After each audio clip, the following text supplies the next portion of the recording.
Falar de Poderoso Chefão é falar ao mesmo tempo de literatura e de cinema.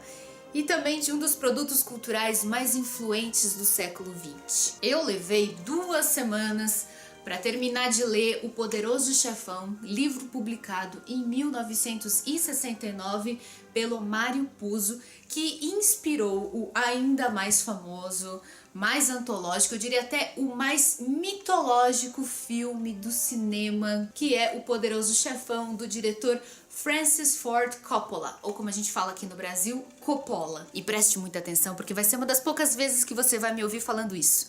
O filme é muito melhor do que o livro. E não que o livro não seja bom, ele é bom. Tanto que o autor, o Mário Puzo, foi corresponsável por escrever o roteiro do filme junto com o diretor Coppola. Então, tem o dedo do autor, inclusive no filme. Mas se o livro é bom, o filme então é espetacular. É um daqueles raros casos do Poderoso Chefão em que um livro apenas bom, é convertido numa obra-prima do cinema. E não é a única vez que isso aconteceu. O Vento Levou também é um livro bom que virou um filme ainda mais espetacular nos anos 30.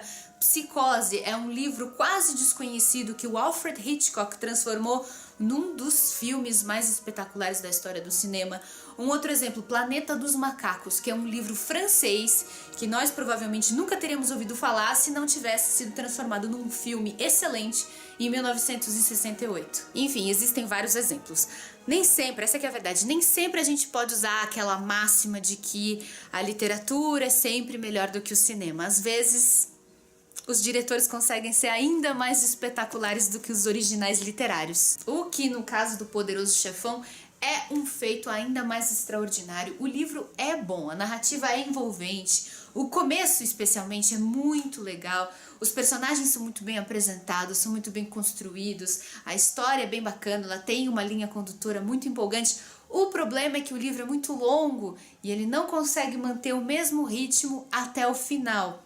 O filme consegue. O livro é dividido em 9 partes, que contam, se é que a gente pode encontrar uma linha condutora principal da narrativa, como aconteceu a transição de chefes de uma organização mafiosa de origem siciliana que atuava na cidade de Nova York nos anos de 1940. Eu tô falando da transição de chefia do Dom Vito Corleone, e aqui é impossível a gente não usar o retrato do Marlon Brando interpretando esse papel, um dos maiores atores de todos os tempos, num dos seus papéis mais bem-sucedidos.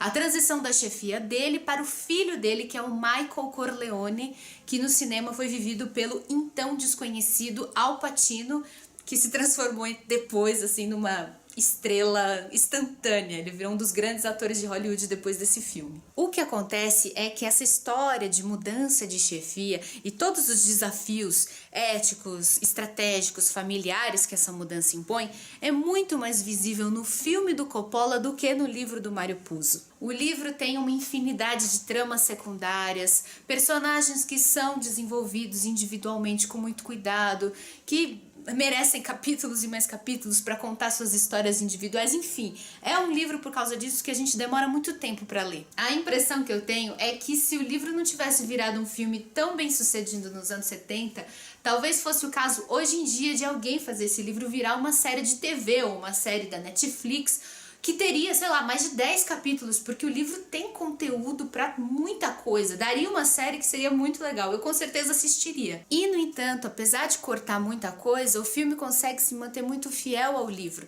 eliminando os pontos fracos e maximizando a milionésima potência os pontos fortes.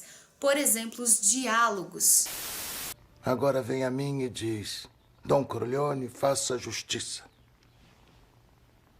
Mas você não pede com respeito, não oferece amizade, nem pensa em me chamar de padrinho. Em vez disso, vem à minha casa, no casamento da minha filha, e me pede para matar por dinheiro. O que foi que eu fiz para que você me tratasse com tanta falta de respeito? Se tivesse vindo a mim por amizade, os pilantras que maltrataram a sua filha já estariam sofrendo neste instante. É demais, não é? É claro que existem mudanças, não teria como não haver mudanças, mas de maneira geral os diálogos que a gente gosta tanto de ver no filme estão aqui no livro de maneira ainda mais intensa, então essa é uma das melhores partes da leitura. E olha só que curioso, a palavra máfia, que é mencionada algumas vezes no livro do Mário Puzo, não aparece nenhuma vez no filme do Coppola. É por isso que o filme é uma obra-prima tão sensacional, porque ele tem esse poder, essa sutileza, esse poder de expressão. Ele não precisa explicar tudo com palavras, ele não precisa ser repetitivo como o livro às vezes é. Ele consegue sugerir com as interpretações, com a edição, com a trilha sonora. Esse tipo de sutileza também está presente no título original em inglês, que é The Godfather. Em inglês isso significa não o poderoso chefão, significa o padrinho. O título em português perdeu uma sutileza importante, um significado importante que esse título carrega. Ele mostra que o Don Corleone, o chefe da família, da organização criminosa, não é apenas um líder do bando criminoso, ele não é só um chefe, ele é o padrinho, ele tem relações de familiaridade, de parentesco, de amizade. Elas são baseadas em antigos costumes patriarcais, baseados em laços de sangue, amizade, familiaridade, parentesco, laços de honra e de religião. Dá atenção à sua família? É claro que sim. Ótimo. Um homem que não dá atenção à família nunca será um homem de verdade. O código de honra da família Corleone chega até mesmo a ser ingênuo. Eles não gostam de drogas, não gostam de prostituição, não gostam de violência contra crianças e contra mulheres. E eles violam a lei, na verdade, porque a polícia e a justiça são corruptos e ineficientes. Quem foi que disse que não se pode matar um policial? Que isso, Mike? Tom, espera aí, eu tô falando de um policial que tá metido com drogas. Eu tô falando de um policial desonesto. Um policial corrupto que se meteu nos negócios e mereceu o que levou. É evidente que a máfia de Nova York e de outras cidades nos Estados Unidos representadas no Poderoso Chefão, essas máfias existiram de verdade e não eram assim tão honradas quanto a família Corleone. Eles conseguiram transformar a máfia, que é um tipo de organização criminosa que existe de verdade e que é do mal, que causa muitos problemas, muitos transtornos em vários países do mundo até hoje, em algo romântico. Mas eu tenho a impressão de que o sucesso do Poderoso Chefão nos anos 70 e até hoje talvez seja um sinal de que hoje em dia nossa sociedade pós-moderna, depois dos anos 60 e 70, deixou de confiar tão cegamente nas instituições, na falta de uma polícia digna que nos proteja realmente e não nos amedronte, na falta de um judiciário que seja isento, que julgue da mesma forma ricos e pobres, brancos e pretos, homens e mulheres. Na falta de tudo isso, a tendência de algumas pessoas é se apaixonar por essas figuras que fazem justiça com as próprias mãos, por essas figuras tão carismáticas como a do Don Corleone, que é um homem antiquado, mas ao mesmo tempo muito carinhoso e que é capaz de qualquer coisa para defender a família e os amigos. Enfim, O Poderoso Chefão é um livro que desperta discussões políticas e éticas e familiares e religiosas o tempo todo. É impossível não se apaixonar.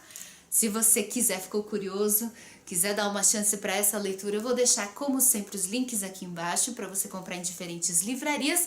Também não pode ser diferente, vou deixar o link dos DVDs do Poderoso Chefão, também comprando, usando esses links aqui embaixo. Você ajuda o canal com uma parcelinha da sua compra. Eu agradeço a todo mundo que me assistiu, agradeço a todos vocês que esperaram pacientemente pela resenha do Poderoso Chefão. A gente se vê na semana que vem com novos vídeos. Até lá!